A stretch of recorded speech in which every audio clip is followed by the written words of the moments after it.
Hello friends, আমি শিল্পী আর সকলকে স্বাগত জানিয়ে শুরু করছি আমার আজকের এই ভিডিওটি।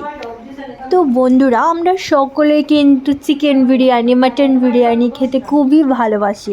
তো আজকের আমি তোমাদেরকে এগুলো দেখাচ্ছি না, আজকে দেখাচ্ছি সিম্পল একটা বিরিয়ানি, ডিম বিরিয়ানি, যেটা হাতের সামনে আলু এবং ডিম থাকলে ঝটফট করে বানিয়ে নেওয়া যায়, খুবই ইজি। আর আগে থেকে কোনো কিছু প্রিপেয়ারও করে রাখতে হয় না। তো এখানে দেখতেই পাচ্ছ, আমি গরম জলের মধ্যে অয়েল দিয়েছি এবং যা যা লাগে এলাচ দারচিনি দিয়েছি, তারপর কিন্তু আমি চালটা দিয়ে দিয়েছি। তো অনেকে কিন্তু অনেক স্টাইলি বানায়, অনেকে কিন্তু চালের মধ্যে আগে থেকে ঘি মাখিয়ে নেয়, তারপর গরম জলে দেয়, অনেকে অনেক স্টাইলে বানায়। তো এখানে দেখতে পাচ্ছ ডিম আলু সিদ্ধ দিয়ে দিয়েছি আমি। তারপর কি করব দেখতে থাকো।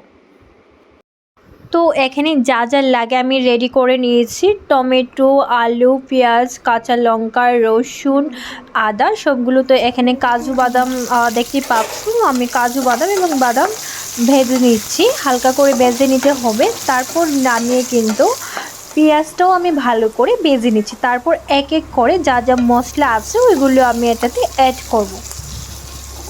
আমি টমেটো পেস্ট করে নিয়েছি, আর যেগুলো তোমাদেরকে দেখিয়েছিলাম সবগুলো পেস্ট করে নিয়েছি। এবার কালারটা দেখো কি সুন্দর লাগছে না? তো ওই মশলাগুলো কিন্তু এটাতে অ্যাড করার পর আরও সুন্দর কালার হয়ে যাবে। আর খুবই কিন্তু একটা ভালো স্মেল আসছিল। তোমরা তো ভিডিওর মধ্যে স্মেল পাবে না, দেখো দেখতে কি সুন্দর লাগছে না? তো এটা কিন্তু টমেটো পেস্টটা আমি দিয়ে দিচ্ছি। এখানে কিন্তু খুব সুন্দর একটা গ্রেভি হয়ে যাচ্ছে। তো এটাতে আমি ইউজ করেছি টক দই। টক দই দিলে কিন্তু এমনিও রান্নাটা কিন্তু খুব টেস্ট হয়। গ্রেভিটা রেডি হওয়ার পর তারপর এক এক করে ডিমগুলো ছেড়ে দিতে হবে।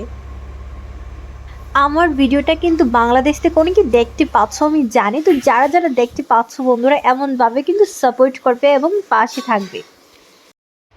ডিমগুলো দেওয়ার পর কিছুক্ষণ ঢেকে রাখবে।